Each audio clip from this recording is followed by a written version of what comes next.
Right here on 2020.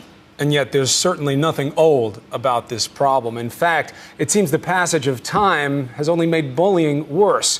Listen to this. 160,000 kids a day miss school because they're too afraid to go. But it only takes one child lost to destroy a family. Until now, you've heard mostly about the victims, but tonight we'll also hear from the bullies themselves. Why do they do it? And more importantly, what do they say is the solution? Hey, Tim. It's alarm clock, our first alarm clock. Yay! Keep going.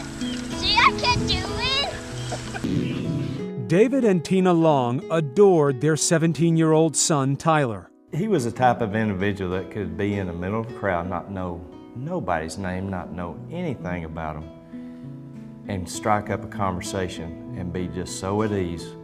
You envied that about him? I envied that. I mean, because that's not me. That was him. Made you proud? Made me proud. Tyler enjoyed normal kid things like karate. Guess what, Dad? I'm winning! Video games. He even aspired to go to college. You doing your homework? Yes. All the more impressive because Tyler had Asperger's syndrome, a form of autism, which Mom says gave him a unique personality. And what did that mean in terms of his daily life in school? What would the kids say? What would they do? He would point out the rules to him quite a bit. Asperger's kids are very rule-oriented. They like things the same every day, and so if someone was talking in class, I know that he would say, you know, we're not supposed to be talking, that's the rule. And, you know, I think that just irritated a lot of them. They saw him as something different than what they were. What Mom saw as a virtue made Tyler a target at school. They would take his things from him, spit in his food, call him gay, faggot.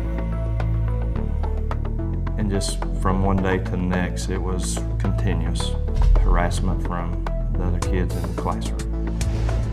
The Longs say this was a constant, well-known pattern of bullying that they brought to the school's attention, but nothing happened.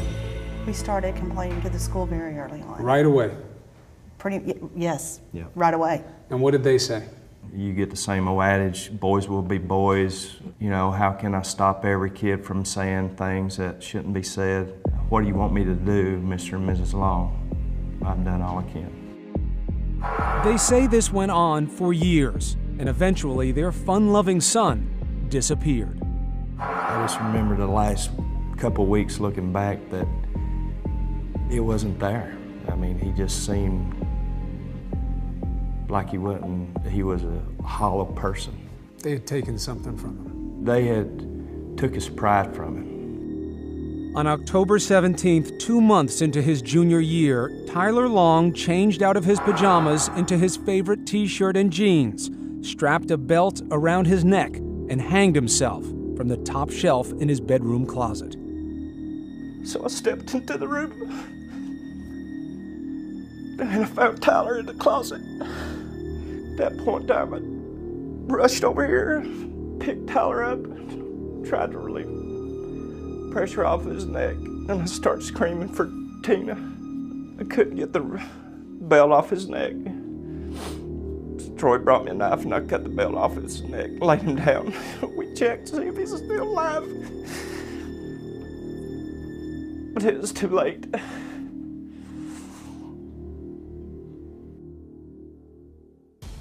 Even after Tyler's death, the Longs say school officials denied any wrongdoing. The perception that the school is a haven for bullies is just not true. Do we have some bullying problems? I'm sure we do. All school systems do. But is a major overarching concern in our high school? No, it is not. The Longs say the school even refused to have a moment of silence in Tyler's honor. So they say they were forced to file a lawsuit to get some answers. You try to change the law, you try to change perspective, you try to change administrators, teachers, anybody who comes in contact with these kids. And if we have to start where we live, in our county, in our town, then that's where we'll start. Do you think about what is the message you would want to have given Tyler? if you would have known where he was, if you would have known where his pain was taking him? If I had to do it all over again, and I knew what I know now, he probably wouldn't be in that school. And if he would have come home and said, "Can I please drop out of school?" At this point today, okay. The thing that I think was so hard was seeing so many families and kids that just can't get heard. Lee Hirsch has spent the past year working on the Bully Project. Pretty much a good day for me would be people leaving their hands off of me. Embedded in the homes of families like the Longs. He will. He'll post that on Facebook. No matter how many times the parents have been to the school, how many phone calls, how many letters, their child is still being taunted, being harassed, being called names, being physically assaulted on nearly a daily basis. So troubling a trend, the media started keeping a body count, beginning with Phoebe Prince. At only 15 years old, she killed herself, supposedly after being called an Irish slut constantly at school. Unrelenting bullying, online and off, is what drove South Hadley High School freshman Phoebe Prince to hang herself in January. A band of Massachusetts teens will stand trial, having pleaded not guilty to charges of criminal harassment. And in just the last month, 5 kids have taken their own lives, all related to bullying. Whose death has sparked a vast debate over gay bullying. Parents say unpunished bullying. 18-year-old Tyler Clementi, the latest to lose his battle. The college freshman in New Jersey jumped off this bridge.